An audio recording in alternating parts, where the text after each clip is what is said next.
열왕기상 12장. 온 이스라엘이 르호보암을 왕으로 세우려고 세겜에 모였습니다. 르호보암도 세겜으로 갔습니다. 솔로몬을 피해서 이집트로 도망쳤던 느밧의 아들 여로보암은 이집트에 있을 때에 르호보암이 왕이 되었다는 소식을 들었습니다. 그러자 이스라엘 백성들은 여로보암을 불렀습니다. 여로보암이 이스라엘 모든 무리와 함께 르호보암에게 가서 말했습니다. 왕의 아버지는 우리에게 매우 고된 일을 시켰습니다.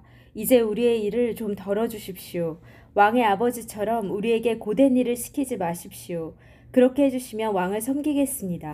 르호보암이 대답했습니다. 3일 뒤에 다시 오너라. 그때 대답해주겠다. 그래서 백성은 그 자리를 떠났습니다. 르호보암 왕은 솔로몬을 섬겼던 나이든 지도자들과 의논했습니다.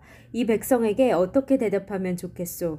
그들이 대답했습니다. 왕은 오늘 이 백성들에게 종이하는 것처럼 그들을 섬겨야 합니다. 그들에게 친절한 말로 대답해 주십시오. 그러면 그들이 언제나 왕을 섬길 것입니다. 그러나 르호보암은 그들의 충고를 듣지 않고 자기와 함께 자라 자기를 섬기고 있는 젊은 사람들과 의논을 했습니다. 르호보암이 그들에게 말했습니다. 백성이 왕의 아버지처럼 우리에게 고된 일을 시키지 마십시오 라고 말하고 있는데 내가 어떻게 대답하면 좋겠소? 그들의 생각은 어떠하오? 왕과 함께 자란 젊은 사람들이 대답했습니다. 이 백성이 왕에게 왕의 아버지는 우리에게 매우 고된 일을 시켰지만 왕은 우리의 일을 덜어주십시오 라고 말했습니다. 그러니 왕은 이렇게 말하십시오. 내 새끼 손가락은 내 아버지의 허리보다 더 굵다.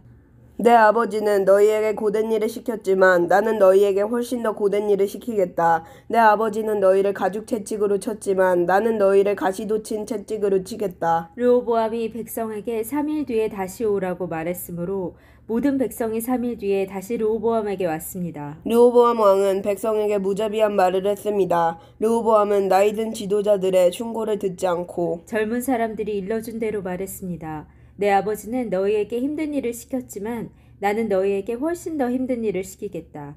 내 아버지는 너희를 가죽 채찍으로 쳤지만 나는 너희를 가시돋친 채찍으로 치겠다. 이처럼 르호보암 왕은 백성이 원하는 것을 들어주지 않았습니다. 이 일을 여호와께서 그렇게 되도록 하신 것이었는데 이는 실로 사람 아히야를 통해 느밧의 아들 여로보암에게 하신 약속을 이루시기 위함이었습니다. 이스라엘 모든 백성은 새 왕이 자기들의 말을 듣지 않으려는 것을 보고 왕에게 이렇게 대답했습니다. 우리가 다윗과 무슨 관계가 있느냐? 우리는 이새의 아들과 상관이 없다. 이스라엘 백성아, 우리 집으로 돌아가자. 다윗의 아들이여, 이제 내 가족이나 다스려라. 이스라엘 백성은 집으로 돌아갔습니다. 그러나 유다의 여러 마을에 사는 이스라엘 백성만은 르호보암을 왕으로 섬겼습니다. 아도니람은 강제로 동원된 일꾼들을 감독하는 사람이었습니다. 르호보암 왕이 아도니람을 백성에게 보냈습니다. 모든 이스라엘 백성이 돌을 던져 아도니람을 죽였습니다. 그러자 르호보암 왕은 서둘러 수레를 타고 예루살렘으로 도망쳤습니다. 그때부터 이스라엘은 다윗의 집안을 반역하기 시작하여 오늘날까지 이르게 되었습니다. 모든 이스라엘 백성은 여로보암이 돌아왔다는 소식을 듣고 사람을 보내어 그를 이스라엘 백성의 모임에 나오게 하였습니다. 그들은 그를 온 이스라엘의 왕으로 세웠습니다. 그러나 유다 지파는 여전히 다윗의 집안을 따랐습니다. 르호보암은 예루살렘에 이르러서 유다와 베냐민 지파를 모았습니다. 그러자 18만 명의 군사가 모였습니다. 르호보암은 이스라엘 백성과 싸워 자기 나라를 되찾으려 했습니다. 하나님께서 하나님의 사람 스마야에게 말씀하셨습니다. 유다 왕 솔로몬의 아들 르호보암에게 전하여라. 그리고 유다와 베냐민 백성과 그 밖의 모든 백성에게 전하여라. 너는 너의 형제인 이스라엘 백성과 싸우러 나가지 마라. 모두 집으로 돌아가거라. 이 일은 나의 뜻대로 된 일이다. 그러자 르호보암의 군대 사람들은 여호와의 명령에 복종했습니다. 그들은 여호와의 말씀대로 모두 집으로 돌아갔습니다. 여로보암은 에브라임 산지에 있는 세겜성을 건축하고 그곳에서 살았습니다. 그리고 그곳에서 나와 분우엘 성을 세웠습니다. 여로보암이 속으로 생각했습니다. 이 나라가 다시 다윗의 집으로 돌아갈지도 모르겠다.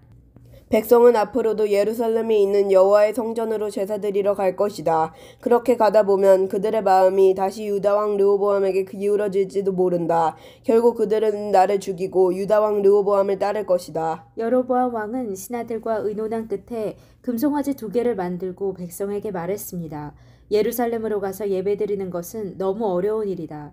이스라엘아, 너희를 이집트에서 인도해내신 너희의 신이 여기에 계시다. 여로보암 왕은 금송아지 하나를 베델성에 두고 다른 하나는 단성에 두었습니다. 이 일은 여호와께 매우 큰 죄가 되었습니다. 백성은 단까지 가서 그곳의 금송아지 앞에 예배드렸습니다. 여로보암은 여러 산당을 지었습니다. 그리고 레위 사람이 아닌 보통 백성 가운데서 제사장을 뽑았습니다. 여로보암은 8째 달 15일에 새로운 절기를 정했습니다. 그 절기는 유다의 절기와 비슷하게 지켜졌습니다. 여로보암은 그 절기 때에 제단 위에 제물을 바쳤습니다. 그리고 그는 그가 만든 베델의 송아지에게 제물을 바쳤습니다. 그는 또 그가 뽑은 산당의 제사장들을 베델의 제사장으로 일하게 했습니다. 여로보암은 자기 마음대로 정한 8째 달 15일 절기 때에 자기가 만든 베델의 제단에 가서 제물을 바쳤습니다. 이처럼 그는 이스라엘 백성을 위해 절기를 정하고 제단으로 올라가 향을 피웠습니다. 아멘.